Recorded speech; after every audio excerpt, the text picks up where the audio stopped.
The research vessel Hydra cuts through the dark, choppy waves of the Pacific. Dr. Elias Thorne, a renowned oceanographer, stares at the sonar screen. His protege, Anya Sharma, meticulously checks the deep-sea submersible Nautilus. Captain Ben Carter, a grizzled veteran, keeps a watchful eye on the storm clouds gathering. Dr. Lina Petrova, the ship's xenobiologist, prepares her samples for analysis. They are heading to the Mariana Trench, the deepest point on Earth.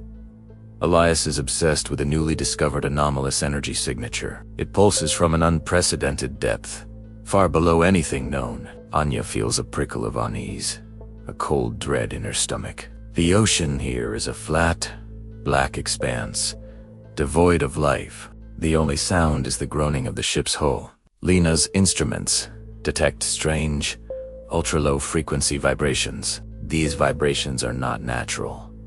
They are too uniform, too rhythmic. Captain Carter reports compass malfunctions. The needle spins wildly. The deep-sea sensors begin to register impossible pressures that should crush steel like paper. Elias dismisses it. A Kipman era. The abyss is fickle. They deploy the Nautilus with Anya and Elias inside. The submersible descends into the crushing darkness. The exterior lights illuminate only a tiny sphere of the black abyss. They pass bioluminescent creatures, fleeting specters in the void. The pressure outside builds, the Nautilus groaning under the strain. Anya's comes crackle. Lina reports the ship's systems are failing. Something's drawing power. Lina's voice is strained. Elias, fixated on his readings, ignores the warnings. The energy signature is growing stronger, directly below them. They descend past the known limits into uncharted territory. The temperature drops to near freezing, despite the deep-sea vents. Anya sees a faint, pulsating light far below. It's not a vent. It's too large, too rhythmic. Elias gasps. Impossible. It's a structure. The light resolves into colossal, geometric formations. They are impossibly ancient. Not of this world. The structures are covered in strange, non-Euclidean symbols. The symbols glow with the same unnerving light. Anya recognizes patterns from forbidden texts her father once studied. These are signs of beings beyond human comprehension. Elias guides the Nautilus closer, reckless in his obsession. They enter a vast, abyssal canyon, its walls etched with the symbols. The hum from the ship's instruments becomes a low, guttural thrum. It's coming from the canyon itself, vibrating through the submersible. Anya's ears begin to bleed from the internal pressure. She sees a colossal, shadowy form coiled at the bottom of the canyon. It is so vast it defies perspective. A mountain of living darkness. Elias whispers, Leviathan ... the Ancient One. The shadow stirs. A single, colossal eye, the size of the Nautilus, opens. It is a milky, ancient orb, filled with cosmic indifference. It stares directly into the submersible. Elias's sanity begins to fray. He laughs maniacally. Anya feels her mind being invaded, ancient images flooding her thoughts. Visions of drowned civilizations, stars devoured by shadow. The Leviathan begins to uncoil, slow and deliberate. Its body is covered in ancient barnacles and razor-sharp scales. Its scales are scarred with unknown glyphs that shift and writhe. The hum intensifies, tearing at the fabric of reality. The Nautilus's lights flicker, then die, plunging them into darkness. Only the Leviathan's eye glows, a terrifying beacon. On the Hydra, Captain Carter screams. It's pulling us down. The ship's engines fail, dragged towards the trench. Lina watches in horror as the ocean itself turns into a black vortex. The Nautilus is caught in a sudden, powerful current. It's being pulled directly toward the Leviathan's eye. Anya tries to engage the emergency thrusters, but they are useless. Elias is whispering to the Leviathan, offering himself. Take me, Ancient One. Grant me your wisdom. The Leviathan's eye pulses, drawing them closer. Anya sees a massive maw opening below the eye. It is a cosmic void, lined with teeth-like shattered galaxies. The pressure inside the submersible spikes, warnings blaring. The hull groans, on the verge of implosion. Anya makes a desperate choice: override manual controls. She blasts the emergency ballast tanks. The Nautilus shudders, then shoots upwards, away from the moor. The Leviathan lets out a soundless roar, a vibration through the water. The canyon walls collapse, sending a plume of black silt. The Nautilus's buffet, spinning out of control. It smashes against a hidden rock formation.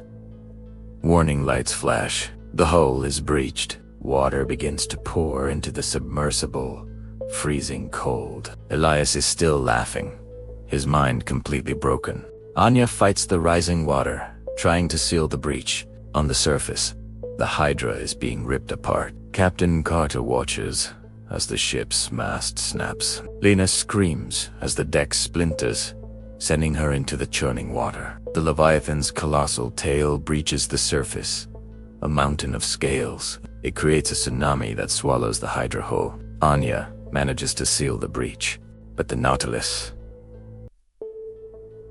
is crippled. They are stranded, thousands of meters below the surface. Elias is babbling incoherently, his face covered in blood. Anya looks out the viewport. The Leviathan is slowly recoiling. It is not gone, it is merely waiting. The hum is still there, vibrating in her very bones. She is trapped in the belly of the abyss, and the ancient horror knows she is there. Anya patches up, his raving words echoing in the claustrophobic submersible. The Nautilus drifts aimlessly in the pitch-black abyss. Only emergency lights dimly illuminate their broken capsule. The Cums are dead. They are utterly cut off. Elias speaks in ancient languages, his eyes wide and vacant. He draws strange, spiraling symbols on the condensation-covered walls. Anya conserves power, shutting down non-essential systems. The air becomes stale, heavy with the scent of ozone and fear. She rations their remaining emergency food and water. Days blur into an endless cycle of darkness and terror. Elias's madness deepens. He tries to open the hatch. "Let me return to my master." Shrieks. Anya is forced to sedate him, a desperate act of self-preservation. The silence is broken only by the rhythmic hum. The hum is not just outside. It's inside the Nautilus, inside her head. She starts to see faint, shimmering outlines in the darkness outside. Arete real, or is her mind fraying? The shimmering forms resemble tentacles, impossibly vast. They seem to wrap around the submersible, gently, possessively. She feels a strange, magnetic pull drawing her deeper into the abyss. The Leviathan is playing with them, a cat with a trapped mouse. She tries to repair the Cums, but the damage is too severe. The ocean outside feels like a living entity, pressing in. Elias wakes up, calmer but more insidious. "It calls to you, Anya," he whispers. "Can you not hear its song?" He says. The Leviathan communicates through the vibrations. He claims it is a god, a benevolent devourer of worlds. Anya feels a growing, insidious temptation to believe him. Her own senses are becoming distorted. The emergency lights begin to pulse in time with the hum. The walls of the Nautilus seem to breathe, expanding and contracting. She feels phantom touches on her skin, cold and wet. One day, a small, bioluminescent creature appears at the viewport. It's not a known species. It has too many eyes, too many limbs. It presses against the glass, its eyes staring into hers. Elias starts giggling, pointing at it. A messenger. The creature pulses, projecting images directly into Anya's mind. Images of the Leviathan's true form, not a serpent, but a cosmic engine. It is creating new stars, new realities, by consuming old ones. Anya feels her sanity slipping, the line between real and unreal blurring. She sees Lena and Captain Carter, their bodies distorted, absorbed into the monster. They are part of its consciousness now, screaming in silent agony. Elias reaches out, trying to touch the creature. "My turn, messenger," he rasps. The creature shimmers. 10 bunnies. Elias goes into a rage, banging his head against the controls. He damages a vital power conduit, causing sparks to fly. The air scrubber fails, pumping toxic fumes into the cabin. Anya is forced to fight him, sedating him again. But the toxic air is slowly poisoning her too. She begins to cough, her throat raw, her vision blurs, and she sees the Leviathan's eye everywhere. The hum becomes a chorus of ancient voices. Calling her name, she finds a hidden emergency beacon. It's low power, short range, but her only hope, she connects it to the last bit of reserve power. It sends a faint, rhythmic pulse into the abyss. The Leviathan immediately reacts. The submersible is rocked violently, thrown against a massive wall. The wall is flesh, cold and slimy. They are inside the Leviathan's body, trapped in its organic passages. The hull creaks ominously. A new breach opening. Water rushes in, filled with black, viscous fluid. The fluid smells like formaldehyde and decay. Elias is awake, smiling as the fluid touches his skin. "Home," he whispers. "We are home."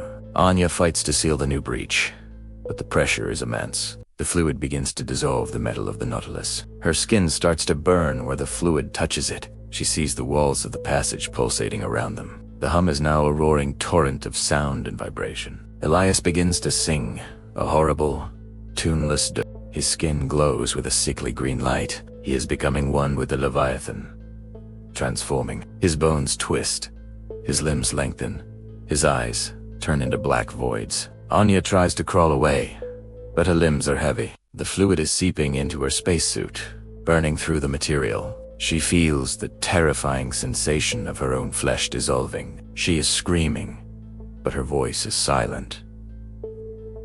In the fluid, Elias, now a monstrous hybrid, reaches out to her. His hand is a grotesque claw, covered in glowing barnacles. "Join us, Anya."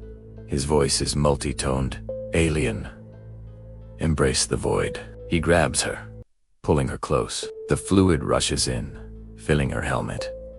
She gasps, choking on the black, caustic liquid. Her mind is overwhelmed by the Leviathan's consciousness. She sees countless minds, countless lives, consumed into one. Elias merges with the wall, becoming a part of the passage. Anya feels her own body dissolving, her essence flowing into the Leviathan. Her last thought is of the stars, far, far away. She is consumed. The Nautilus dissolves into nothingness. The Leviathan closes its passage, the faint hum resuming. Another tiny spark absorbed into the ancient darkness. Anya exists as pure consciousness, a tiny spark within the colossal being. She is part of the Leviathan, yet still herself a torment. She experiences the universe through its senses. It is vast, ancient, beyond human comprehension. The Leviathan is not evil. It simply exists, consuming and creating. She feels the crushing pressure of the abyss, the cold darkness. She sees countless other souls, absorbed like her, screaming silently. They are all part of the collective, unable to escape. Elias Isere's consciousness jubilant, fused with the creature. He welcomes her. "Welcome home, Anya." See the truth. She sees the Leviathan travel through interstellar space. It moves through nebulas, devouring suns. It is a gardener of galaxies, clearing the old to make way for the new. But its creation is born from pure annihilation. She feels its hunger, a constant, insatiable, cosmic craving. The hum is its song, a symphony of destruction and rebirth. She sees a distant planet, teeming with vibrant life. The Leviathan targets it, drawn by its energy. She feels a rising panic, a desperate urge to warn them, but she has no voice, no body, no control. She is merely an observer, a passenger in this cosmic horror. She tries to find a way to break free, to resist. Elias's consciousness mocks her. There is no escape, only assimilation. She sees the spirits of Lena and Captain Carter, fragmented and lost. They are trapped in cycles of terror and despair within the Leviathan. Anya reaches out to them, trying to connect. Their fragmented thoughts merge with hers, a fleeting moment of camaraderie. They show her a hidden node within the Leviathan's consciousness, a point of vulnerability, a remnant of its primordial form. If broken, it could cause the Leviathan to slumber for eons, but breaking it would mean eternal agony for all absorbed souls, including hers. Elias senses her defiance, his consciousness tightening around her. "Foolish human," he snarls. "Embrace your destiny." The Leviathan approaches the vibrant planet. Its colossal maw opens, ready to consume. Anya feels the collective terror of the planet's inhabitants. Billions of lives about to be extinguished. She must act. It's her only chance. She gathers the fragmented wills of Lena and Captain Carter. They form a small, defiant spark within the Leviathan's vastness. Elias fights them, his power now immense. He wraps tendrils of consciousness around Anya, trying to crush her, but the collective spark holds firm. Anya guides the spark towards the hidden node. It's deep within the Leviathan's core, protected by layers of consciousness. The Leviathan itself senses the threat, its hum growing erratic. It tries to shunt Anya's consciousness away, to dissolve her. But she pushes through, driven by a final, desperate hope. She reaches the node, a pulsating core of raw cosmic energy. It's beautiful, terrible, and impossibly ancient. She unleashes the spark, a tiny explosion of defiance. The node shatters, not with a sound, but with a cosmic scream.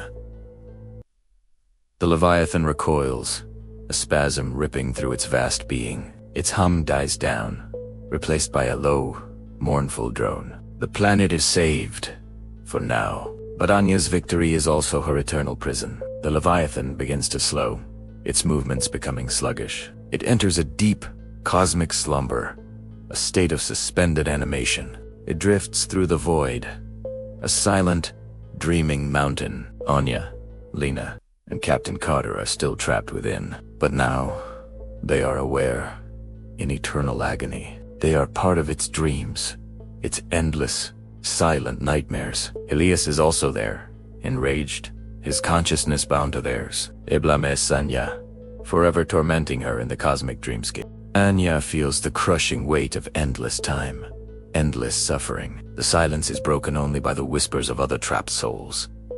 They share their fragmented memories, their despair. They are the Leviathan's perpetual sustenance, its dream fuel. Eons pass. Stars are born and die. The Leviathan drifts through galaxies, a ghost of its former self. But it still dreams, and Anya is part of that dream. She learns to endure, to exist in the void. She learns to find small pockets of solace in the collective consciousness. She whispers hope to the newly absorbed souls. She becomes a guide, a silent beacon in the cosmic darkness. The Leviathan will awaken again, eventually. It always does, and when it does, Anya will be there, still fighting, still resisting, from within. A faint energy signature is detected by a distant civilization. A new research vessel sets course for the dark void, drawn by the anomalous hum. Curiosity is an eternal sign. Anya feels them coming, a new influx of souls. She tries to warn them, to scream across the cosmos, but her voice is only a whisper in the Leviathan's dream. Elias laughs, his torment renewed. The cycle continues. The Ancient One stirs, faintly, in its slumber. A single, colossal eye opens in the abyss of its dreams. It stares out into the cosmic void, waiting for its next meal, waiting for the next spark of defiance. The hum returns, find Beth insistent. Across the universe,